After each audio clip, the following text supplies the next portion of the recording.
Opposite of what that dragon did, 1,000 metric tons of pearls are prepared by LuDragon for use of the LuDragon Project, to teach all the people in the world about charity, to care poor, global warming, world peace. With 100 billion pearls exchanged for 100 billion good deeds. What is the way of the LuDragon? This is something that although we describe this as way of doing things, it is not the absolute way. The name that is being given is not the absolute or only way. Nameless is the source of heaven and earth. The LuDragon is the mother of all things. Whoever has no desires, can see the essence of life. Whoever whose mind is clouded with desires, sees its manifestations, and not the essence of life. Although they both may be called the cosmic mystery of the dragon, from the cosmic to the mystical is the door to the essence of all life. The way of the LuDragon produces all things, and the power of the dragon nourishes. The matter of the dragon gives us physical form. The environment of the dragon shapes their abilities. Therefore all things respect the dragon way and honor its power. The dragon way is respected and power is honored. Everyone says that the way of the dragon is great and beyond comparison, and because it is great, it cannot be compared. If the way of the LuDragon was compared, it would already have seemed small. The dragon has 3 treasures to be maintained and cherished. The first is love. The second is frugality, and the third is not pushing oneself ahead of others. From love comes courage, from frugality comes generosity, from not pushing oneself ahead of others comes leadership. Now courage without love, generosity without frugality, and leadership by pushing oneself ahead of others are fatal. For love wins all battles, and is the strongest defense. The dragon gives love to save and protect without anyone's order and always naturally. The way of the LuDragon tells us that the wise have ancient mystic wisdom and profound understanding too deep to comprehend. The LuDragon tells us that because they cannot be comprehended, they can only be described by analogy. Cautious, like crossing a stream in winter. Alert, like unaware of danger on all sides. Courteous, like a visiting guest. Self-effacing, like ice beginning to melt. Genuine, like a piece of carved wood. Open and receptive, like a valley freely mixing like muddy water. Who can make sense of a muddy world? The way of the dragon says, let it be still and it will become clear. Who can remain calm and through activity came back to life? Study the way of the dragon, for those who embrace this way, do not overextend themselves. Because they do not overextend themselves, they do not wear out and are not replaced. The LuDragon way tells us that, in leading people and serving heaven, it is best to be frugal. Being frugal is to be prepared from the start. Being prepared from the start is to build up power. By building up power, nothing is impossible. The LuDragon tells us that if nothing is impossible, then there are no limits. Those without limits are capable of leading a country. Those with maternal leadership can long endure, like the dragon. And like the dragon, this is to be deeply rooted in a firm foundation. The way of long life and eternal vision. The LuDragon counsels us that to know that we do not know, this is best, but to think that we know when you do not is a disease. Recognizing this disease as a disease is to be free of it. Like the LuDragon, the wise are free of disease. Because they recognize the disease as a disease, therefore they are free of the disease.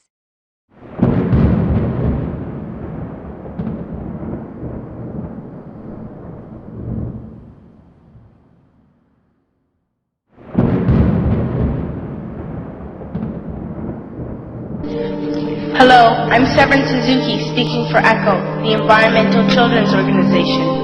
We're a group of 12 and 13-year-olds trying to make a difference. Vanessa Seti, Morgan Geisler, Michelle Quigg, and me. We've raised all the money to come here ourselves, to come 5,000 miles to tell you adults you must change your ways. Coming up here today, I have no hidden agenda. I am fighting for my future. Losing my future is not like losing an election or a few points on the stock market. I am here to speak for all generations to come. I am here to speak on behalf of the starving children around the world whose cries go unheard. I am here to speak for the countless animals dying across this planet because they have nowhere left to go. I am afraid to go out in the sun now because of the holes in our ozone. I am afraid to breathe the air because I don't know what chemicals are in it. I used to go fishing in Vancouver, my home, with my dad, until just a few years ago we found the fish full of cancers. And now we hear of animals and plants going extinct, every day vanishing forever. In my life, I have dreamt of seeing the great herds of wild animals, jungles and rainforests full of birds and butterflies. But now I wonder if they will even exist for my children to see. Did you have to worry of these things when you were my age? All this is happening before our eyes, and yet we act as if we have all the time we want and all the solutions. I'm only a child, and I don't have all the solutions. But I want you to realize, neither do you. You don't know how to fix the holes in our ozone layer. You don't know how to bring the salmon back up a dead stream. You don't know how to bring back an animal now extinct. And you can't bring back the forest that once grew where there is now a desert. If you don't know how to fix it, please stop breaking it.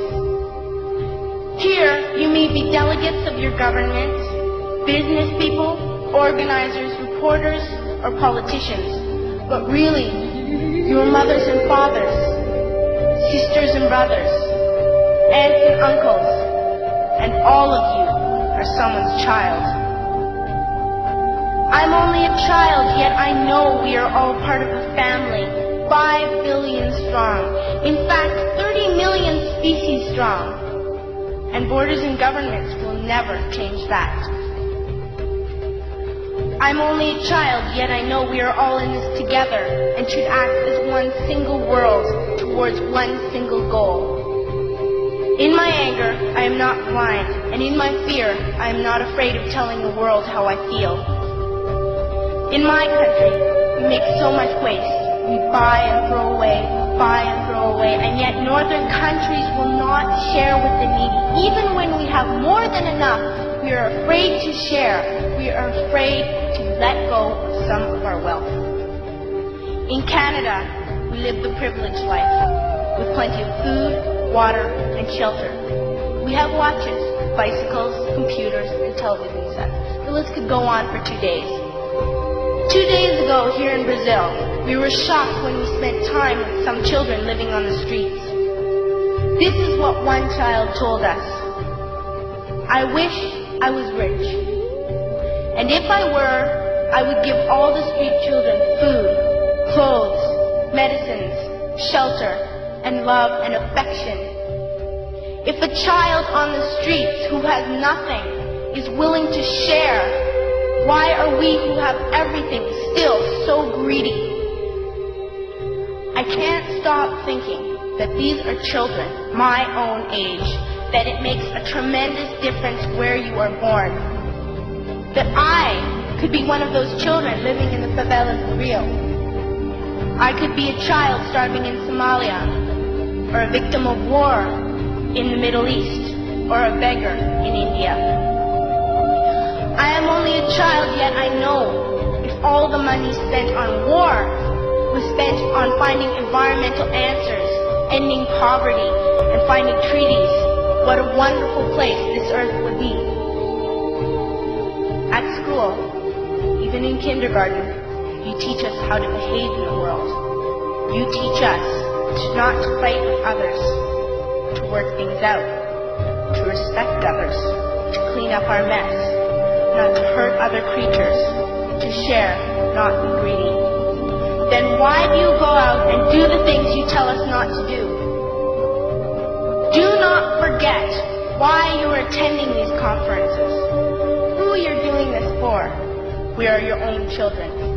You are deciding what kind of world we are growing up in.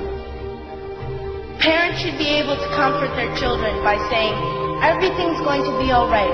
It's not the end of the world, and we're doing the best we can. But I don't think you can say that to us anymore. Are we even on your list of priorities? My dad always says, you are what you do, not what you say. Well, what you do makes me cry at night. You grown-ups say you love us, but I challenge you, please, make your actions reflect your words. Thank you.